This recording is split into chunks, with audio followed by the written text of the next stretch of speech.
It's time for another Second Sight Films release, and this one is a particularly big title, one that I've been super excited about getting hold of since they announced it, and one that I eagerly threw on as soon as it landed on my doorstep, and that is Re-Animator on 4K. Now, even though it arrived in 4K, I threw it on and I kind of checked out some of my favourite moments just to see the quality of it, and it was outstanding.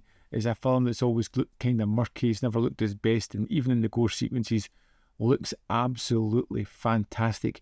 But what I was really interested in about with this edition was the integral cut. Now, I had never seen this, and it expands a little bit of the Re-Animator story, which I found to be absolutely fantastic. So now I've got the best of both worlds. I've got an elongated version of Re-Animator, which I love, and I've got the theatrical version, which I also love, the best quality ever. If you haven't seen this film, you're in for a real treat.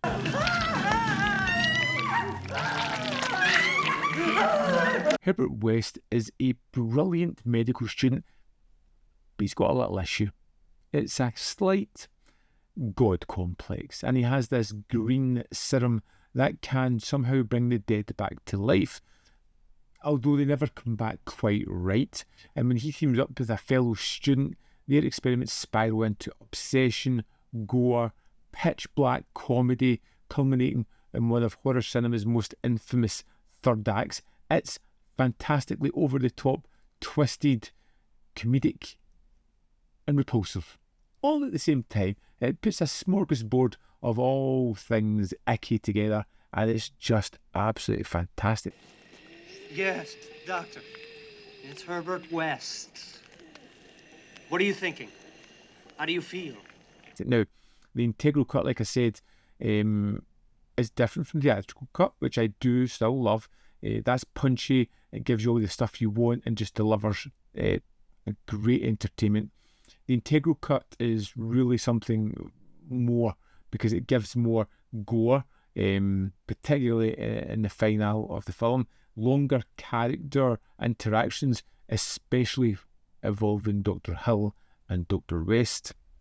It has this element of mesmerism that really comes through the film, and actually I kind of like that, because it leads to other aspects in some of the sequels that makes a little bit more sense now that I kind of see how that's there, and that kind of definitely aligns more with the director's vision. This is what Stuart Gordon wanted us to get, so bringing it all together really delivers. It was dead. Quiet. What I love most about this is the practical effects. They're gory, they're icky, they're doing things that they shouldn't really be doing. They don't play it safe. They push the boundaries, and they try to do something that's twisted, that's fun, and it's dark. And because they don't really toe the line with what is right and what is wrong, it just feels as if it's really pushing the boundaries, and it becomes something that I just absolutely enjoy. You've got Jeffrey Combs, who is absolutely fantastic, and equally brilliant. We've got Barbara Crampton as well in these two. They bounce off each other fantastically well. I think Combs gives this really fantastic performance of a dark, brooding someone who is doing something that most people wouldn't understand, doing things that most people would say you shouldn't be doing, because it really is playing with the nature of life.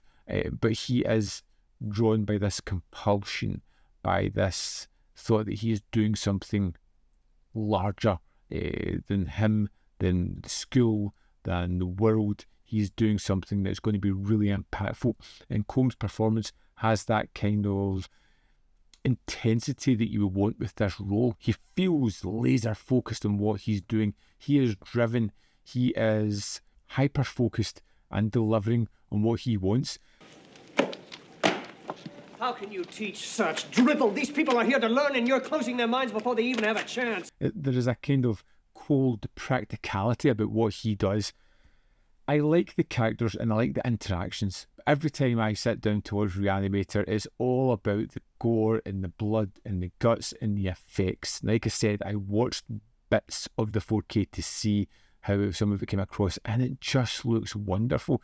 even though it's practical and it's fake, and you know that, it's hard to spot the kind of seams in this, and they just looked wonderful. There is a real art to making something as icky, as gory, as twisted as they do, and seeing it in the high dynamic range 4K setup is just something. It just makes me giggle. It's something fantastically fun. I have nothing bad to say about Re-Animator. I've got nothing derogatory to say about Second Sight Films disc. It is absolute perfection, delivering a unique and ultimate collection for us fans of the film, for collectors, for fans of physical media. It delivers on this. This could be the last time I ever pick up Re-Animator, because when you've got an edition this perfect, you don't need much more. Let's dive into the disc and have a look at some of the wonderful extras